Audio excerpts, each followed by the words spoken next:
Welcome to the Hoop Hysteria channel. In Game 4 of the NBA Western Conference semifinals, the Golden State Warriors will host the Minnesota Timberwolves at the Chase Center. This game is of paramount importance for both teams. The Timberwolves hold a 2-1 lead in the series. A victory here would give them a 3-1 series lead and put them on the verge of reaching the Western Conference Finals.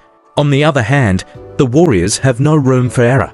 With their star player Stephen Curry sidelined due to injury, they desperately need to deliver a tough performance in front of their home crowd, level the series, and keep their championship hopes alive. In terms of recent form, the Timberwolves clearly have the upper hand. They've won 8 out of their last 10 games, averaging 108 points per game while conceding only 99, showcasing excellent offensive and defensive performances. Their road record is equally impressive, winning 4 out of their last 5 away games. Meanwhile, the Warriors have had a mixed bag in their last 10 games, going 5-5, averaging 100 points scored and 100 for points conceded. Their offense lacks firepower, and their defense has noticeable weaknesses. In their last 5 home games, the Warriors have only managed to secure 2 victories, failing to capitalize on their home court advantage effectively. Jimmy Butler has become the offensive linchpin for the Warriors in Curry's absence, shouldering the heavy responsibilities of scoring and playmaking. In Game 3, Butler played 43 minutes, dropping 33 points, 7 rebounds, and 7 assists, almost single-handedly keeping the Warriors' offense afloat. He demonstrated vast experience and remarkable mental toughness, causing significant headaches for the Timberwolves' defense with his mid-range shooting and drives to the basket. However, at 35 years old, Butler faces a major challenge in maintaining his stamina. Fatigue could potentially affect his performance in crucial moments of the game. Anthony Edwards, the Timberwolves' star player, boasts exceptional athleticism and scoring ability, and he has been outstanding in this year's playoffs. In Game 3, he erupted for 28 points in the second half, completely taking control of the game's tempo. His lightning-fast drives can effortlessly break down opposing defenses, and he also has a reliable three-point shot.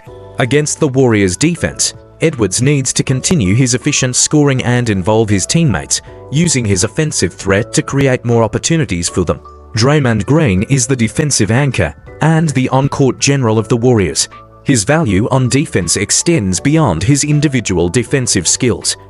His leadership and help defense are crucial for the team's overall defensive strategy. With excellent defensive awareness and techniques, Green can effectively limit opponents' inside scoring and create fast break opportunities through steals and blocks. On offense, while his scoring ability is relatively modest, his passing and playmaking skills are vital for connecting the team's offensive plays. Nevertheless, Green picked up 6 fouls in Game 3, highlighting his vulnerability to foul trouble.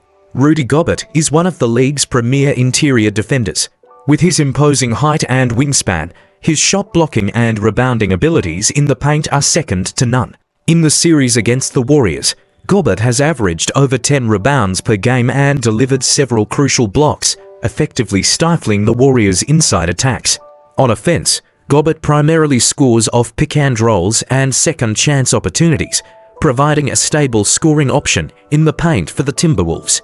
When matched up against Green, Gobert needs to continue leveraging his interior dominance to disrupt the Warriors on the boards and on defense.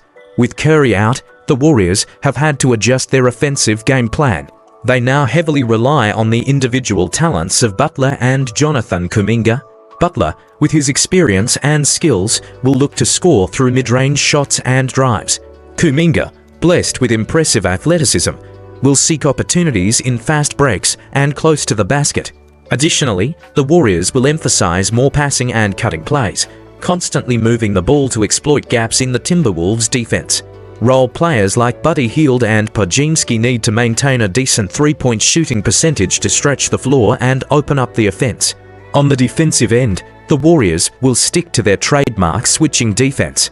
Using their players' agility and defensive acumen, they'll aim to disrupt the Timberwolves' passing lanes and contain Edwards and Julius Randle. To deal with Edwards, the Warriors may employ double-teaming tactics, forcing him to pass, and then rotate quickly to defend against the Timberwolves' other offensive threats. Inside the paint, Green and Kevin Looney must step up their defense against Gobert, limiting his rebounding and second-chance scoring opportunities. The Timberwolves' offense primarily revolves around Anthony Edwards and Julius Randle. As the team's scoring leader, Edwards will leverage his individual prowess to penetrate the Warriors' defense. By drawing multiple defenders, he creates open opportunities for his teammates. Randle, on the other hand, excels at striking a balance between playmaking and scoring. He can orchestrate the team's offense with crisp passes and isn't afraid to take decisive shots from the perimeter or mid-range. Rudy Gobert's presence in the paint is a significant asset for the Timberwolves' offense. He capitalizes on pick-and-rolls by rolling to the basket and scores on second-chance opportunities after grabbing offensive rebounds. On the defensive side, the Timberwolves will predominantly employ a zone defense strategy, collapsing their defense towards the paint to curb the Warriors' drives. They will focus their defensive efforts on Jimmy Butler and Jonathan Kuminga. Butler will face tight man-to-man coverage, disrupting his shooting rhythm and passing lanes. Against Kuminga, the Timberwolves will utilize their height and wingspan advantages to limit his effectiveness near the basket.